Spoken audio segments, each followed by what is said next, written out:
ও দাদা, হ্যাঁ বলুন। বলি রাস্তায় দেখলাম দুটো লোক মারামারি করছে। কি ব্যাপারে? ওই তাহলে বাচ্চারা জিজ্ঞেস করছে মা বাবাকে যে ভারতের দক্ষিণতম পয়েন্ট, একটা বাচ্চা বলতে ইন্দিরা পয়েন্ট, আর আরেকজন বলছে কন্যাকুমারিকা। তো আপনি এবার কিছু বলেন তো। হ্যাঁ সেই ব্যাপার, সামনে আসুন। আসলে ভারতের দক্ষিণতম, দক্ষিণ মানে কি বলেছি, একদম নিচের দিক, দক্ষিণতম পয়েন্ট অর্থাৎ মূল ভূখণ্ড অর্থাৎ মূল যে স্থলভাগ, সেই মূল স্থলভাগের দক্ষিণতম পয়েন্ট হচ্ছে কন্যাকুমারিকা। আর আমাদের ভারত, আন্দামান নিকোবর দ্বীপপুঞ্জ আমাদের ভারতের ম্যাপের মধ্যে রয়েছে। তো যদি আমাকে প্রশ্ন করে কেউ ভারতের দক্ষিণতম পয়েন্ট, তাহলে আমি বলবো ইন্দিরা পয়েন্ট, যেটা এই যে ইমেজে দেখো একদম ভারতের মানচিত্রে। আমরা কিন্তু ভুলে যাই যে আন্দামান নিকোবর দ্বীপপুঞ্জ লাক্ষাদ্বীপ আমাদের মানচিত্রে রয়েছে, যখন আমরা মানচিত্র ড্র করি। সেটা ভুলে গেলে হবে না। আমাদের মানচিত্রের মধ্যে আন্দামান নিকোবর দ্বীপপুঞ্জ রয়েছে, লাক্ষাদ্বীপও রয়েছে, নর্থ ইস্টও রয়েছে।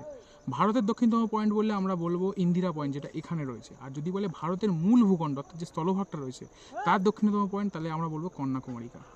বুঝতে পেরেছেন? ধন্যবাদ।